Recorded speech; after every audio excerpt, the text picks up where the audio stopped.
All right. Hello, everybody. Hi, How's everybody doing? great. Good, Right here. good. Just two announcements and then we're going to get started because this program's a little intense. It's got a little more actual science to it than a lot of the other ones have had. Announcement number one, and these are for next month. Thursday, April 7th at 5 o'clock. The Ohio Wildlife Center in Powell at their education center is holding their annual Wild Night. And Wild Night consists of tours of the facility. You get to meet some of the animal ambassadors, not just seeing them in their enclosures, but for example, like some of the owls, the raptors, they will actually have those out of the enclosures for people to see up close, the snakes and so on. And there is a silent auction, which is always great. Usually the things they have up for auction are really pretty amazing. For example, one thing I bid on and won last year was a painting made by two of the herding dogs that they have that they use like for rounding up ducks and geese for people. And they dipped their paws in paint and they stepped around on a canvas and made paintings, and those were really cool. So put that on your calendar. It's from 5 to 8 p.m. I believe, and that's at the intersection of Dublin Road and Cook Road in Powell. And again, that's a Thursday, April 7th. So we will not have a happy hour that night. The second thing is 2 days after that, Saturday, April 9th, from 11 a.m. to 5 p.m., High Banks Metro Park is having their annual egg extravaganza, which is a big program, kind of like the Fall Festival, that's aimed at families and kids in particular. There are Easter egg hunts, fires and s'mores making. ODNR will be there with a display on eagles and eagle nests. I believe they have live eagles with that. And there are games and special things going on in the nature center. So write that on your calendar also. Christy, you have anything before we start here? Yeah, just a quick update. I won't be talking much today, but yesterday I went to two nature preserves in Ohio. One is called Big Island, which is close to Marion, and one is called Killdeer Plains. I was having a problem. And I have to say, and Killdeer Plains is a little further north. Both of them, you can go like 23 or go back ways to them. Yesterday at Killdeer Plains, this is Ohio. I saw more eagles than I have ever seen in my life, including in Canada and out west and stuff. I lost count. At one point, at one of the small ponds at Big Island, there was a school trip there, and he rounded the corner. 15 eagles in one tree, mature and immature, and a juvenile that was there. They were fishing the ponds. They were active. I have one time I have 7 or 8 eagles in one shot. Absolutely incredible.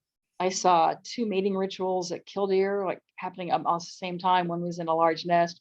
One was on the ground. They were courting in the air. So the short-eared owls are pretty much gone. That's what we went for. And it was not a good owl year at all this year for short-ear. I saw no long ears.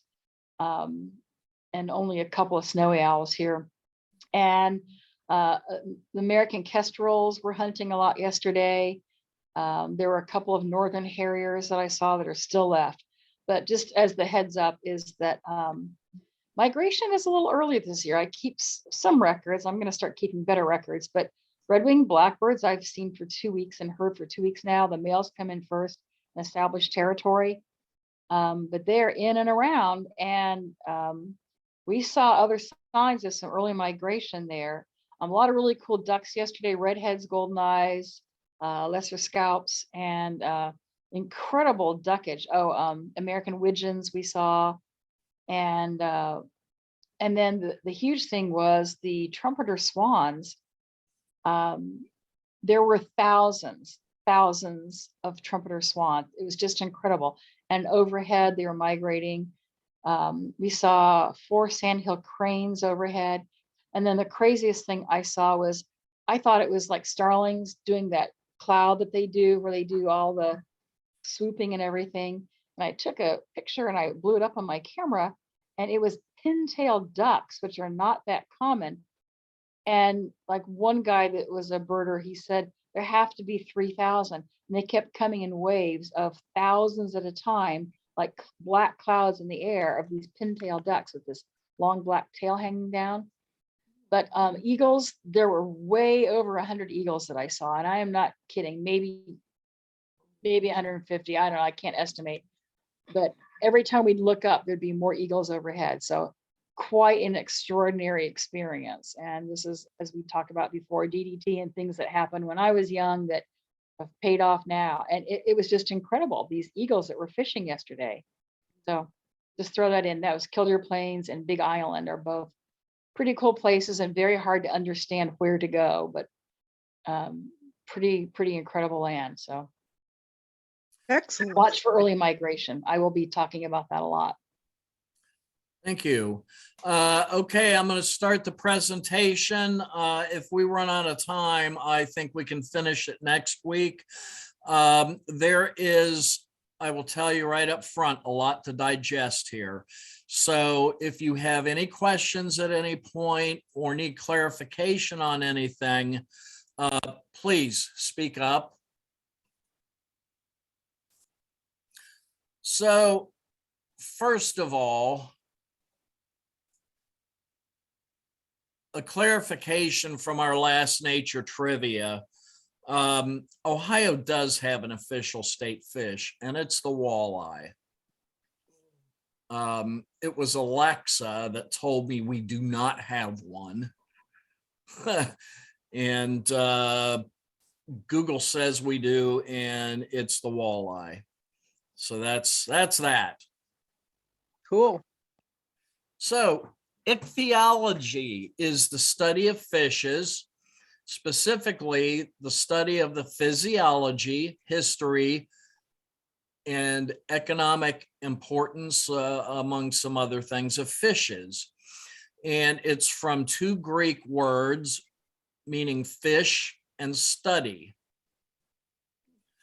And a scientist who studies fish is titled an ichthyologist. And this is our friend the bluegill here. So biologically speaking, what is a fish?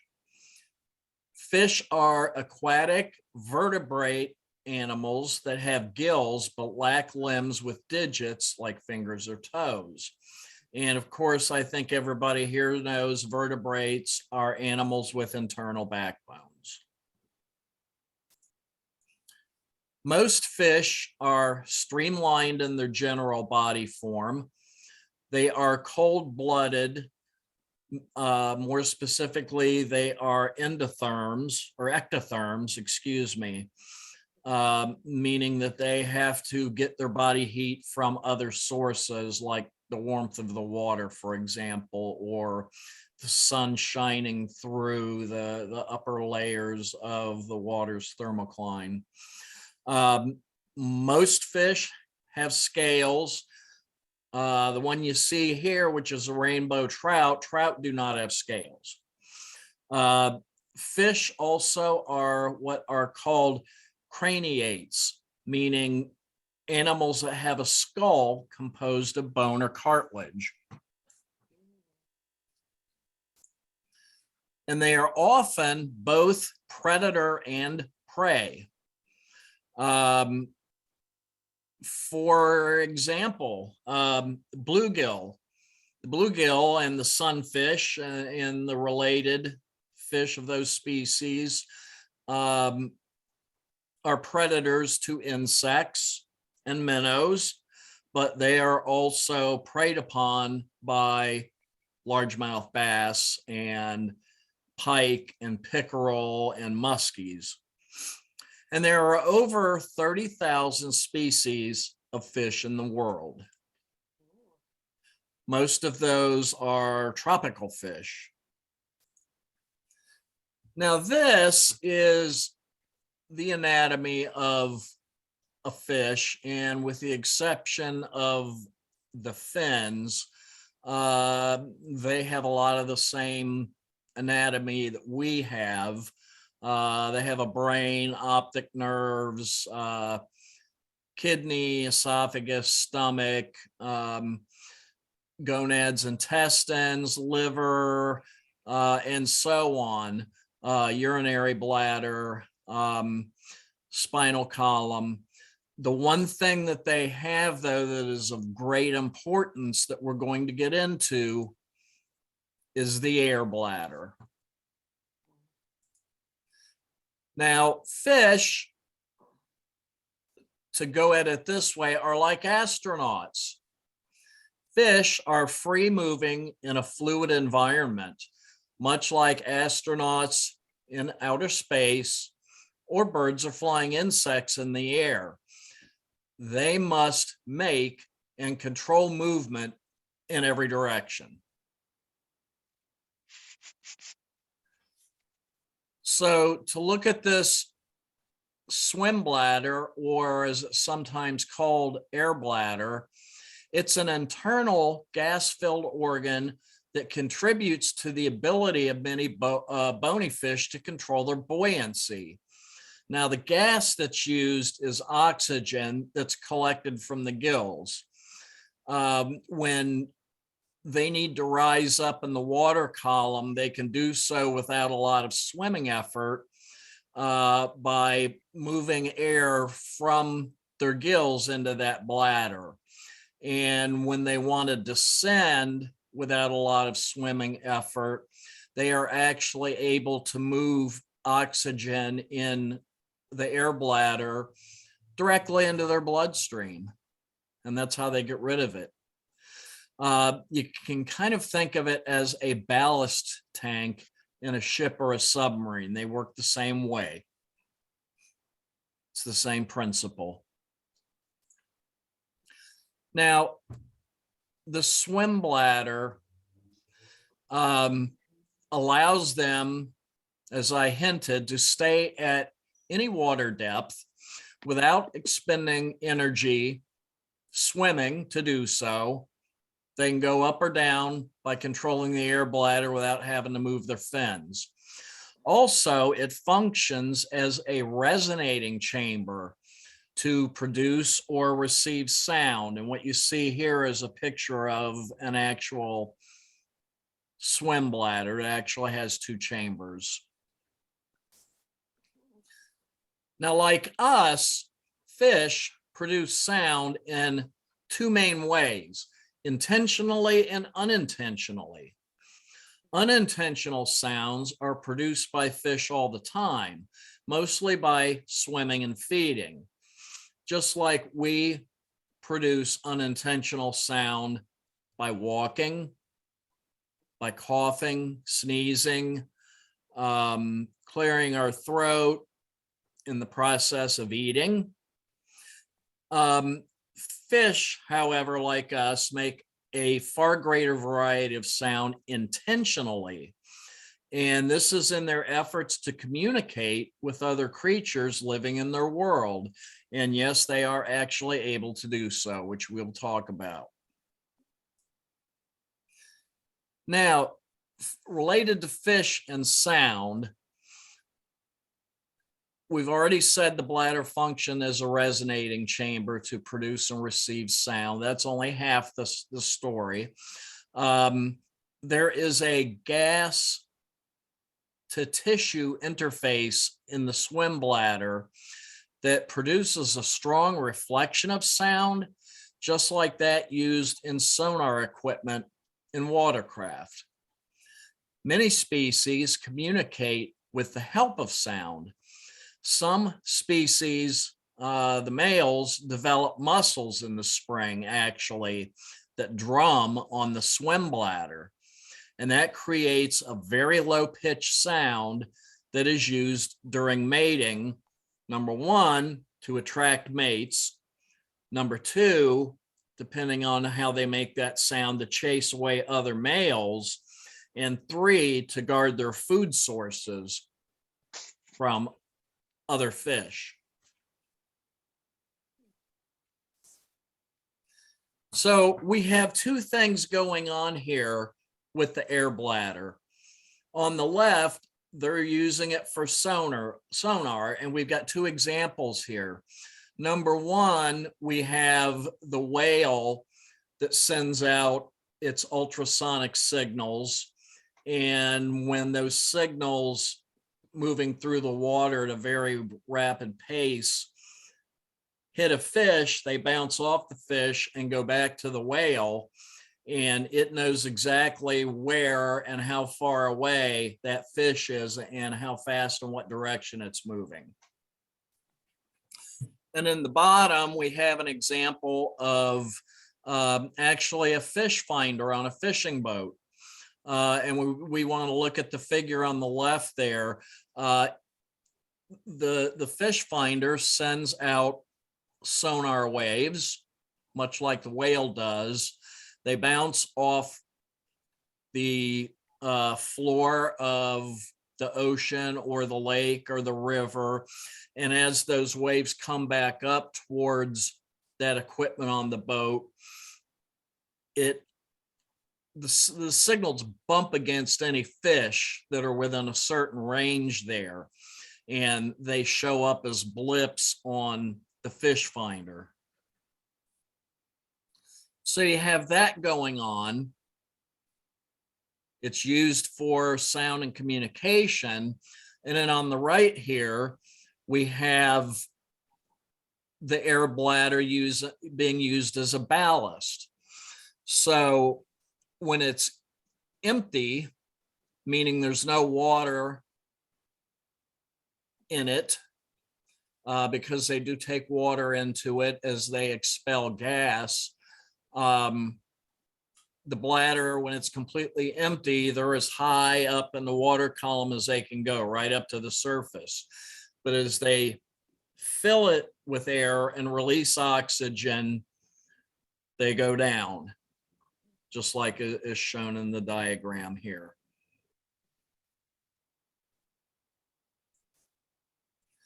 And believe it or not, yes, fish have ears. In this example of a northern pike, and they're all the fish are like that, their ears are directly behind their eyes. You can't see them. They don't have flaps like we do. They do not have a visible disc like frogs or turtles have. And this is the way in which they are used. Now, sound is both a pressure disturbance and a motion of particles generated by a sound source. So when we hear something, our ears are registering the motion of the air particles from whatever is making that sound. And that is also putting air pressure on our inner ear that we register. Now, those two features of sound is the movement of particles towards and away from each other. And that generates the increased and decreased pressure. So when something is louder or closer, there's increased pressure. When it's softer and or farther away, it's decreased pressure. That's how we hear things in the way that we do, and it's the same thing for fish. The fish ear is a motion detector as well. the back and forth motion of particles in a sound field, meaning water particles or waves, waves of sound that are traveling actually in the water, is displacement, which means the distance the particles move, the velocity, meaning the speed of the movement, and or the acceleration, meaning the rate of change of speed. Now with fish, they can detect the displacement and the velocity, but they mainly are the most sensitive to acceleration, meaning rate of change of speed. That's how a fish, even if it doesn't see it, can find and know that there is some fish that's prey to them and what direction it's moving and how fast or slow. In some fish species, there are actually specialized structures such as bones like we have, or air canals that regulate the transfer of sound signals from the swim bladder to the inner ear. So those two things work as a team. So you have three things happening here that we register, all animals register, and even fish register. First, on the left, you have pressure on our ears and the three bones that we have in our inner ear canal that are floating around in fluid. And for the fish, on their ears and on their bladder, the pressure, they feel it. On the right, the motion of particles, how fast they are moving, colliding with each other, traveling. And then at the bottom there, the velocity, meaning the speed of the particle movement and the rate of the movement change, if there is one. Might not always be one. Any questions so far? No, I know that we're really like deep in audiology here at this point, but this is what makes the fish unique from the creatures. So now part of what they deal with too, sound travels farther and faster in water than it does in the air, about 4.4 times as fast. So you see here the medium, like for example, the air on the third line down at 30 degrees, its speed in meters per second is 348.7. But in fresh water, at unknown temperatures, it's going to be at least 1493 meters per second, a lot faster. And it's even faster still in seawater, 1533. And it's interesting to note for us that in the air, sound travels faster through the air the warmer your temperatures get. Huh. It's gradual, but it's there. So to switch gears a little bit here, we're going to talk about what they eat. So looking at these three fish, on the top left, the catfish, channel cat. On the top right, the walleye. On the bottom, the carp, American carp. Are they herbivores, carnivores, or omnivores? Any guesses? I'm not sure if they're all the same. Okay, I'll give you a hint. They're not all the same. Not necessarily all the same. Yeah. I think the catfish is an herbivore, but I think this carp down here might be an omnivore. And- Okay. Well, here's Yeah. our answers. Catfish are carnivores. Okay, You know, they only eat smaller fish and minnows. There's that old wives' tale that catfish just eat crap off the bottom of the body of water, and that's absolutely not true. Hmm. They'll go after worms, they'll go after larger insects, they'll go after minnows, small fish. Walleye, which are a lake fish strictly, they're carnivores. They eat smaller fish. Hmm. And then surprisingly enough, on the bottom, the carp are omnivores. Carp will mainly eat vegetation, but when vegetation gets scarce, they will eat minnows and smaller fish, and they have to be fairly small to get into their mouth because they don't have a really large mouth like you see on the catfish or the walleye. Can I throw in a really fun story here on the previous slide Yeah. on the catfish? Well, and a lot of it is a clue to what you fish with to catch them also, and the teeth and Yeah. everything. But I lived in the DC area for about 18 years, and I like to fish. And I was fishing in the Potomac River under what's like the Wilson Bridge.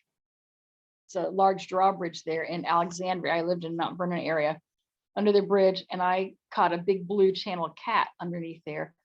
Came home to clean it and eat it. And when I opened it up, it was full of crabs. Okay, and like crab leg and crab parts from, Yeah. and some soft shell too. And it was in the Potomac though, which they have crabs in the Chesapeake Bay, which I love Chesapeake Bay blue crabs. But what had happened was, this is again a climate change issue too, was that there was quite a drought going on that summer, and Chesapeake Bay had become, because of evaporation, the drought was very saline because it obviously empties in the Atlantic Ocean, and the salinity migrated up the Potomac River from the Potomac goes into the Chesapeake Bay, and the crabs do not like it when it gets too much saline in it. They're more of the fresh water, those blue crabs. And so the crabs were migrating up the Potomac to get away from the salinity. Yeah. And so these large blue channel cats, and the cats were feeding on the crabs. And I did not know that fact about the salinity and the crabs not liking it until I did that. So definitely a carnivore. That's very interesting. Yeah, it was great. Interesting. Okay, so although they're not in Ohio, here are some good examples of herbivores. The bright blue fish is the surgeon fish. The green and orange is the parrotfish. Below the surgeon fish, that is a green bone, better known as a butterfish. Next to that is a black triggerfish. All of these, of course, being tropical fish. And then likewise on the bottom there, Caribbean reef sharks. They, believe it or not, despite the reputation that all sharks have, the Caribbean reef sharks are herbivores. Now, features that help herbivorous fish feed well include, number one, they have flat teeth to grind food, plant matter. They have a smaller stomach compared to the carnivores.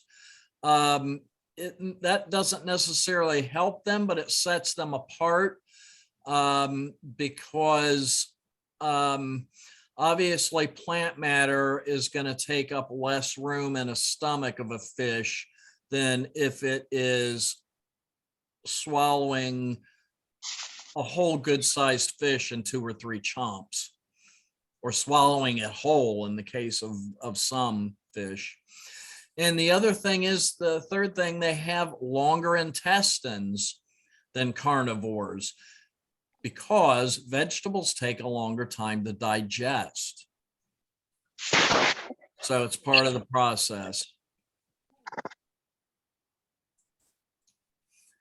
Now, here are some adaptive features of the carnivores. Number one, they have an aerodynamic body for fast swimming. They need that to catch up to their prey. They have a large stomach to contain their prey.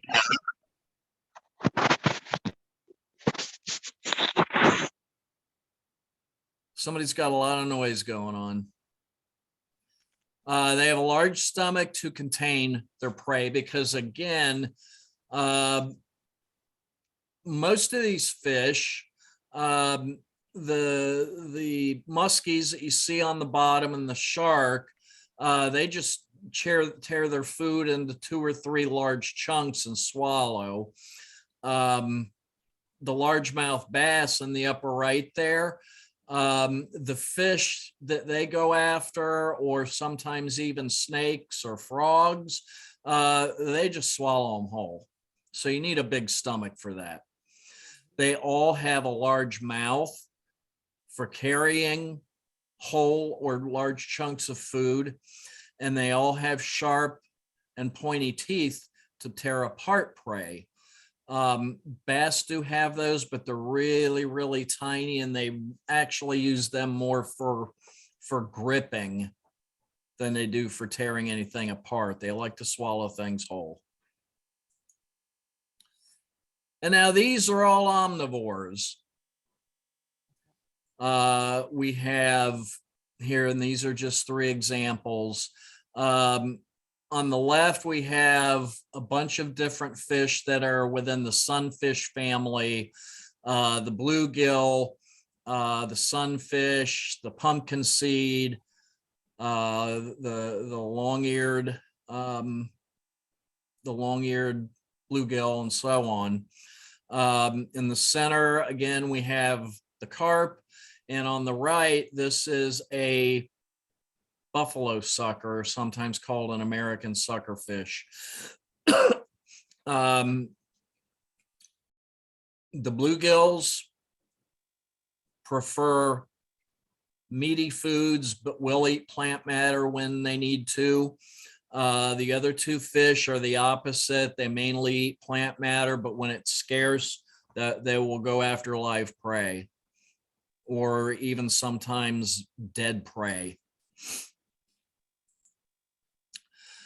Okay, now we're going to talk about movement, because again, as we mentioned early on, these fish are in a fluid and actually unstable environment. They have to control their movements. They have to be able to make a lot of different movements. So this is what they are equipped with. On the top, the dorsal fins. Those are used for balance in the water and for making sudden movements. On the back end, the caudal fin, which is also known as the tail fin, is flexed back and forth for propulsion. The anal fin that you see on the bottom there is to use for stability while swimming. This allows them to stay in the upright position you see here, as opposed to swimming crooked or sideways. The pectoral fins that are on either side behind the gill are often thought of as the fish's arms by ichthyologists, and they are used for turning. They're kind of used in the same way that paddles are used in a canoe or oars are used in a boat. The pelvic fins, which are below the pectoral fins, or sometimes called the ventral fins, help the fish to go up and down as well as turn sharply in the water. So they're kind of like, in a way, they are stabilizers. In a way, they assist the air bladder, and they're kind of like trim tabs on a boat, if you know what that is. And then we have in between the dorsal fins and the tail fin, something that's very specialized. And this is the adipose fins. These are soft fins, they're not spiny, and they are found between the dorsal and caudal, as I mentioned, usually closer to the caudal fin, and their function is to detect fluid, meaning water flow, that is moving back to the caudal fin. So it kind of registers the flow of water, and that tells the fish how fast it needs to flex that caudal fin to go a certain speed. That's basically the gist of it. And then the caudal keels are used for speed and propulsion. And those are only found on faster fish. And those would be found both above and ahead of the dorsal fins and below the antipose fin. So you're talking about mostly saltwater fish that have those. Barracudas are a very good example. Sailfish, marlin. Okay, now this is just to show you, this is a couple of charts of what we have in this state. On the right, this says freshwater game fish of the Northeast, and we actually have all of these. From top to bottom, right to left, we have calico bass, carp, rock bass, largemouth and smallmouth bass, muskie, walleye, channel cat, bluehead catfish, landlocked salmon, rainbow trout, lake trout, pickerel, which are related to muskie and pike, brown trout, pike, brook trout, white perch, bluegills, long-eared sunfish, and yellow perch. But now, in the same motion, on the left, these are all the different varieties of sunfish that we have. It's not just bluegills and sunfish and pumpkin seeds. We've got like a dozen different kinds here. And crappies are included in that. They are bottom left there. The calico bass actually are included in that as well, for whatever reason. So, are there any questions on anything? Charlie Tuna says, I think you're going to need a bigger boat.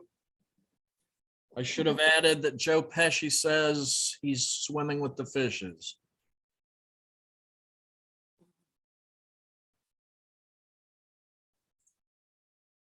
Anybody? Any questions?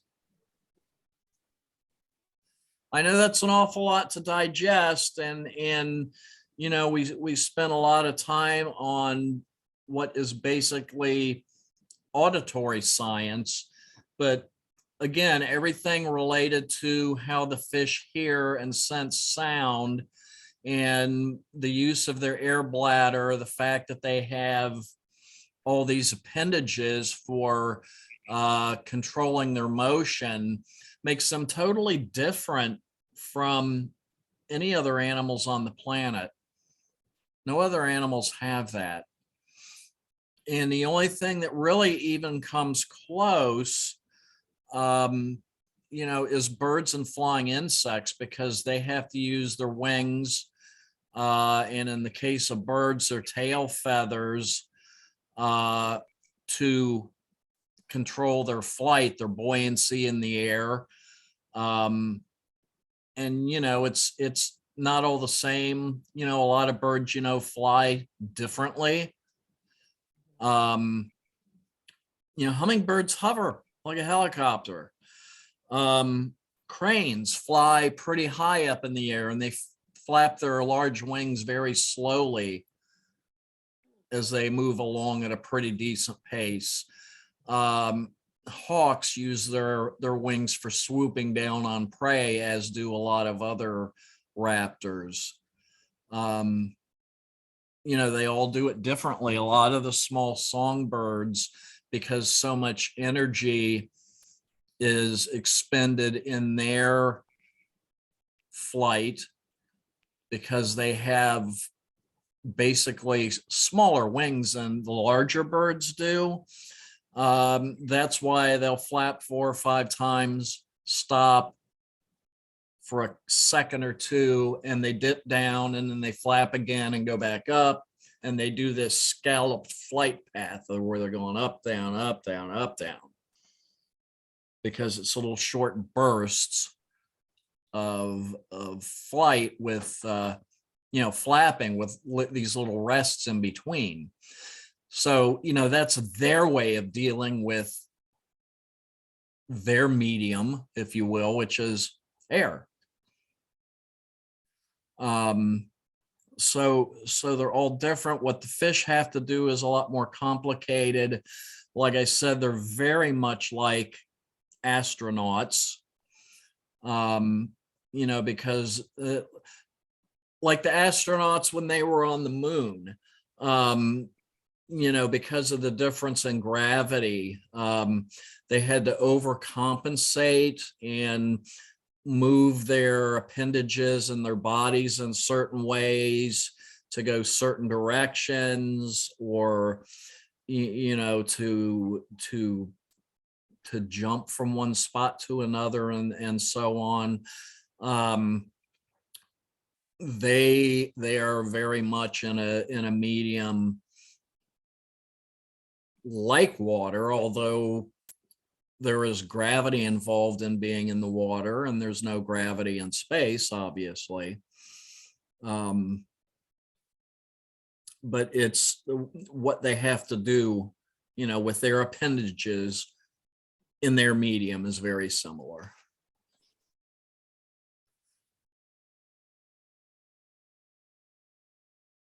So how many people had no idea there was that much involved in the physiology of a fish?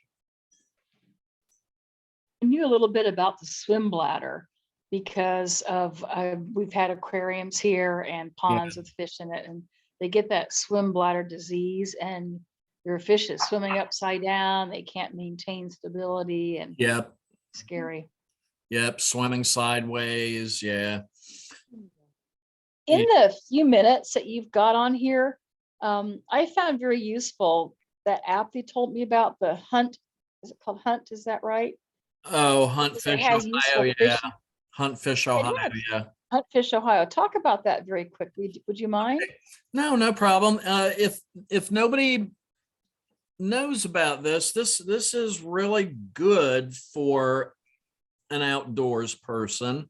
This is a phone app you can get called HuntFish Ohio, which is an ODNR site, and it does a number of things. First of all, licenses.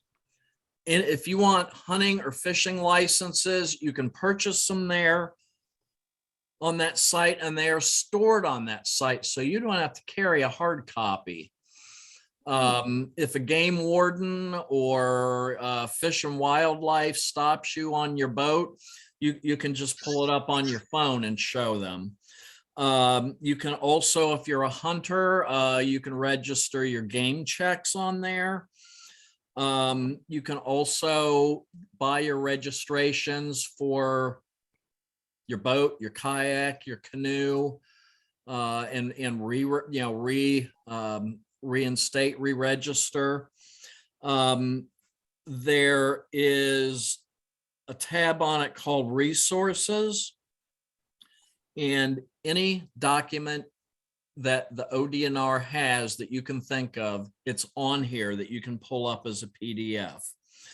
For example, hunting regulations, landowner game check, fishing regulations, musky angler law, birding resources for wildlife viewing, reporting wildlife species sightings, hunter education programs, state park campground reservations. You can make reservations on here, boating regulations, and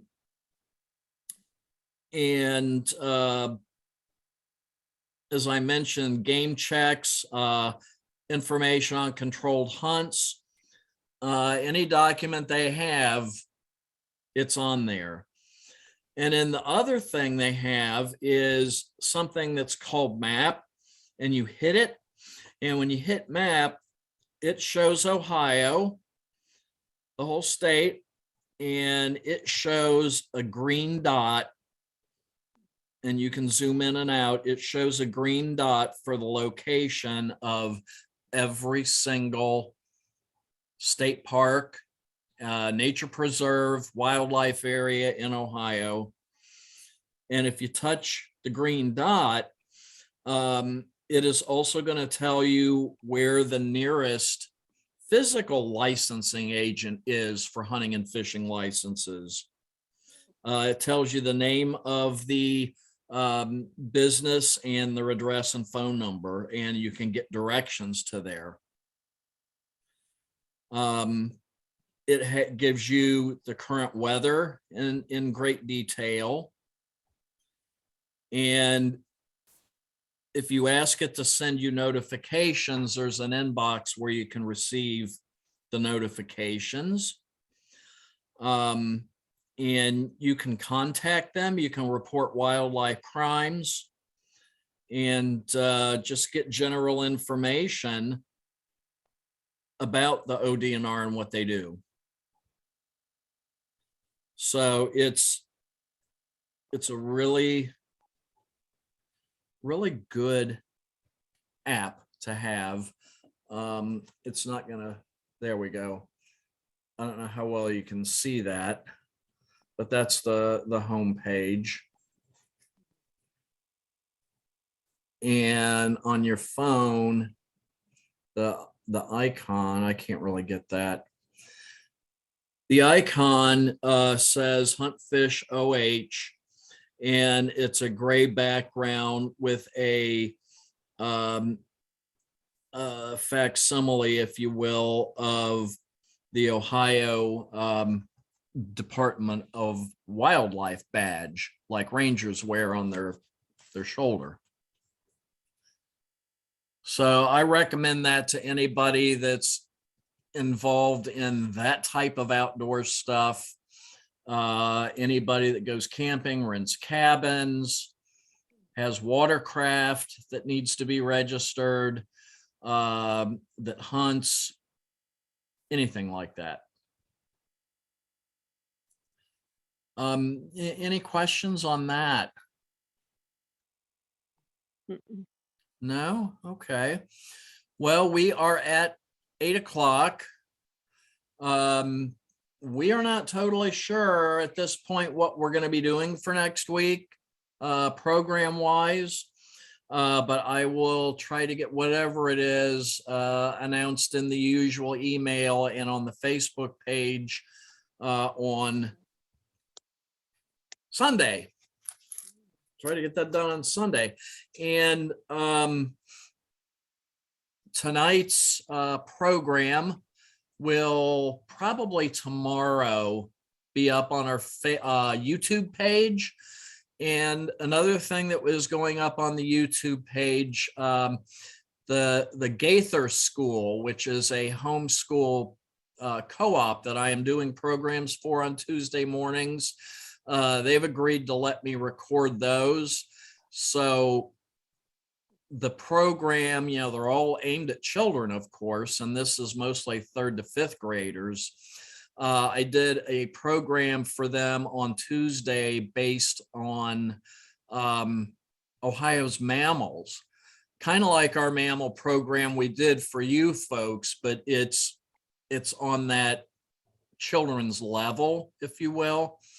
So it's a good thing for kids to watch, which is why I want to get these things posted on there. So probably later this evening, that'll be up on there as well. Hey, Okay. John, Yeah. one quick thing too, I was thinking for next week.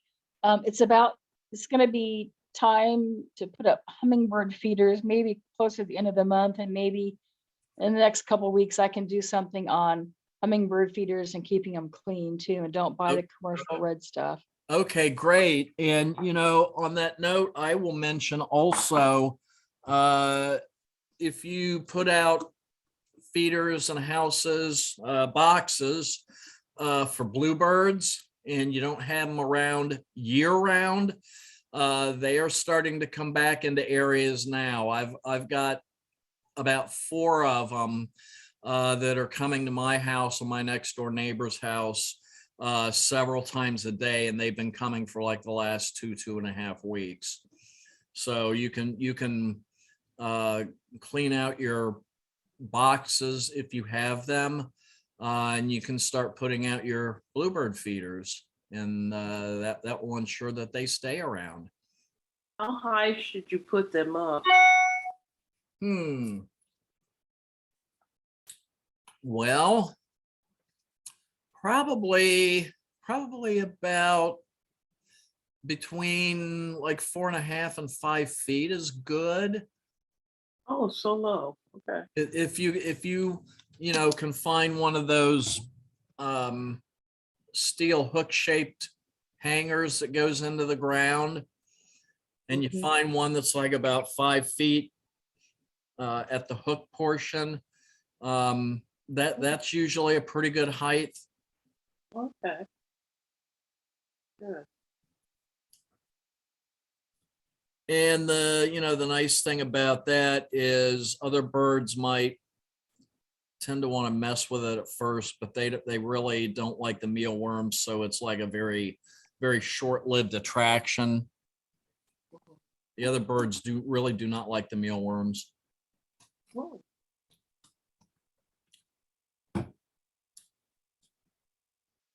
Christy, you have anything to add on that? That is it. Wow, we pretty much finished on time this week, which is quite surprising. Yeah, I didn't think we would. The other thing about the bluebird boxes is you can put threads in the front. You can read about this online about bluebird boxes to deter the house sparrows. For Yes. some reason, like hanging thread or fishing lines sometimes deters house sparrows, but not the bluebirds.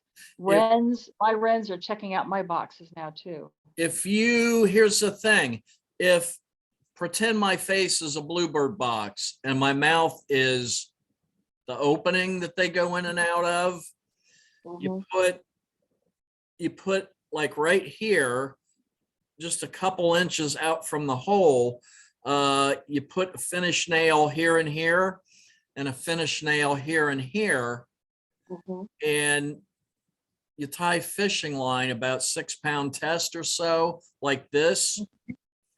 And the sparrows in particular, they go in that hole and they feel that fishing line and it drives them crazy and they don't go in. And after a few attempts, they don't want anything to do with it. They do not like something about that fishing line, just, drives them nuts. Yep, very effective. And sometimes too, now, if you have problems with the sparrows, sometimes they will sit on top of those boxes and chase the bluebirds away. You can kind of do the same thing on top of the box, but you go down like this. You make a square shape or a rectangle shape, and then a crisscross with the fishing line. And same thing, their legs touch that, their wings touch that. They absolutely hate that. And they, after one attempt, they will not come back to it. But it won't affect the bluebirds. No, it will not. The bluebirds don't mind it. This is something that has been tried and used with great success in the metro parks with some of the boxes where they had problems with sparrows. And this is mainly where the bluebird boxes were like within, I don't know, 20 yards or less of trees, especially pine trees, conifers. Because the sparrows tend to hang out in those, and then they'll want to go to that box if it's that close. If they're farther away, you don't really have a problem. So it's better to put it in the middle of a field than on a tree. Yeah, you really don't want, if you're putting in boxes new, you really don't want them close to trees. Okay, thank you. Yeah, like 30 yards, that's too close. 20 yards, too close. Okay, good. Yeah, if you're in any of the metro parks and you look at where they've got bluebird boxes, they are almost all, and the same thing with their purple martin colonies. They are in fields, they are in open space, they are next to wetlands, and they put some next to wetlands because sometimes you get tree swallows in those same boxes. They like to nest in those boxes, and tree swallows do a lot of feeding at the vernal pools. They do a lot of dive bombing for insects over the water. Okay, well, if nobody has anything else, we will sign off and hope to see everybody next week for whatever we're gonna do.